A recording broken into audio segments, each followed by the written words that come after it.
পৃথিবীতে ইসলাম আসার পূর্বে কন্যা সন্তান জন্মানোকে পাপ বা অভিশাপ মনে করা হতো। কন্যা সন্তান জন্ম হলে লজ্জায় ঘৃণায় সে কাউকে চেহারা দেখাতে পারত না। তাই কলঙ্কের এই চিহ্নকে চিরতরে মুছে ফেলার জন্য জন্মের পরপরই নবজাতককে গলা টিপে হত্যা করত অথবা জীবন্ত কবরস্থ করত।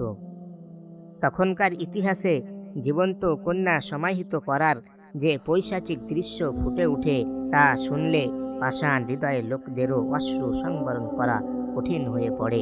নিষ্পাপ কচি কণ্ঠের করুণ আর্তনাদ পাষাণ পিতৃ হৃদয়ে বিন্দু মাত্র দয়ার সঞ্চার করত না। স্বহস্তে কন্যা সমাধিস্থ করে হাসি মুখে ফিরে আসত তারা। এরূপ একটি সত্য ঘটনা আপনাদের সামনে তুলে ধরতে চলেছি। তো চলুন শুরু করা যাক।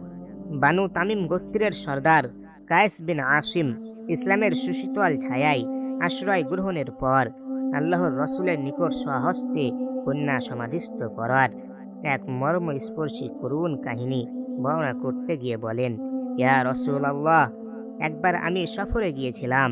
আমার অনুপস্থিতিতে আমার একটি কন্যা সন্তান জন্মগ্রহণ করে। অবশ্যই আমি বাড়িতে থাকলে তার কান্নার আওয়াজ শোনার সাথে সাথেই গর্তে পুঁতে তার আওয়াজ চিরদিনের জন্য স্তব্ধ করে দিতাম। কিন্তু আমার স্ত্রী তাকে মাতৃস্নেহ দিয়ে লালন পালন করতে থাকে। কিছুদিন পর তার মাতৃ মমতা এত প্রবল আকার ধারণ করে যে আমার নির্মমতার ভয়ে সে তাকে তার খালার বাড়িতে পাঠিয়ে দেয়।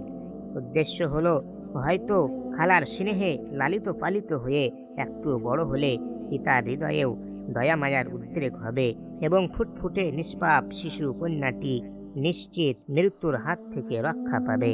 দীর্ঘদিন পর সফর থেকে আমি বাড়িতে ফিরলাম। বাড়িতে এসে শুনলাম আমার একটি মৃত সন্তান জন্ম হয়েছিল। এদিকে আমার কন্যাটি তার খালার স্নেহে ধীরে ধীরে বড় হতে থাকে। একদিন বিশেষ কারণে আমি বাইরে কোথাও গিয়েছিলাম। এই সুযোগে আমার স্ত্রী মেয়েটিকে বাড়িতে নিয়ে আসে। অপ্রত্যাশিতভাবে বাড়িতে ঢুকেই দেখি একটি সুন্দর সুদর্শন চঞ্চল শিশুকন্যা সমস্ত ঘরময় ছোটাছুটি করছে। মেয়েটিকে দেখে স্বর্গীয় এক মায়ার পরশে আমার হৃদয় মন ভরে গেল। আনন্দে চোখ দুটি চিকচিক করে উঠল। আমি দীর্ঘক্ষণ পর্যন্ত স্থির দৃষ্টিতে মেয়েটির দিকে তাকিয়ে রইলাম। এদিকে আমার চেহারা দেখে আমার স্ত্রী আঁচ করতে পারল যে পাষাণ হৃদয়ে পিতৃ স্নেহের বান ডেকেছে। আমি তাকে জিজ্ঞাসা করলাম, এ কে, কার মেয়ে? ভারী চমৎকার তো, তার মায়া আমার হৃদয় মন জয় করে ফেলেছে। স্ত্রী ভাবল এখন আর কোনো ভয় নেই, তাই সে আমার নিকট সব কিছু খুলে বলল। মেয়েটি আমার জানতে পেরে অবলীলা ক্রমে স্নেহ ভরে আমি তাকে কোলে তুলে নিলাম। আনন্দের আতিশয্যে বারবার চুমু খেলাম।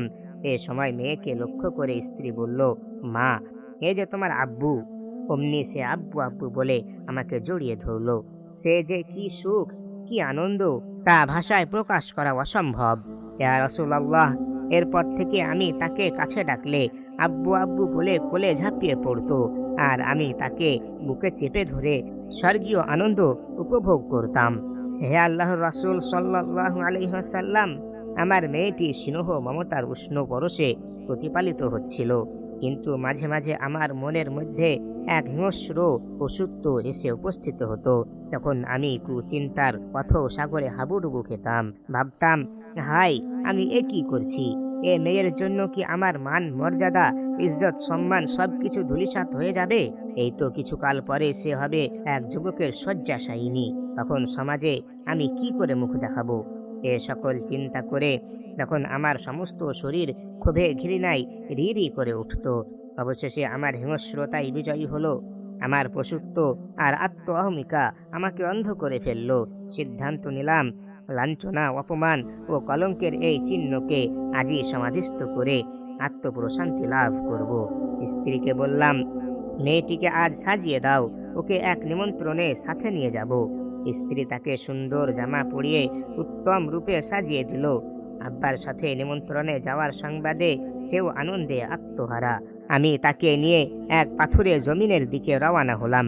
মেয়েটি তখন আনন্দের আতিশয্যে লাফিয়ে লাফিয়ে কখনো আমার সামনে, কখনো আমার পেছনে, আবার কখনো আমার হাত ধরে হাঁটছিল।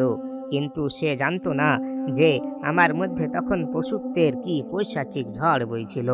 আমি তখন ছিলাম অন্ধ, মুখ বধির। তার হর্ষ উল্লাস, কলকণ্ঠের আব্বু আব্বু ডাক কিছুই আমাকে প্রভাবিত করছিল না। চলতে চলতে জনমানব শূন্য এক স্থানে গিয়ে থামলাম এবং দ্রুত গর্ত খুঁড়তে লাগলাম। মার কাণ্ড দেখে বিস্মিত হয়ে মেয়েটি বলল, আব্বু, এ পাথরের জায়গায় গর্ত করছেন কেন? নিমন্ত্রণে যাবেন না? অনেক দেরি হয়ে যাচ্ছে যে। আমি তখন নির্বাক, নিস্তব্ধ, গর্ত খননে মগ্ন। ছিটে পোটা ধূলিকণা আমার শরীরে লাগলে অবুঝ শিশু তার জামা দিয়ে তা ঝেড়ে দিচ্ছিল এবং বলছিল, আব্বু আব্বু, আপনার শরীরে যে ময়লা লাগছে। গভীর গর্ত খনন শেষে আমি উপরে উঠে আসলাম এবং সাথে সাথে সেই সাদা হাস্য মমতাময়ী কন্যাটিকে শূন্যে তুলে গর্তে নিক্ষেপ করলাম। তারপর দ্রুত মাটি ফেলে গর্তটি ভরতে লাগলাম।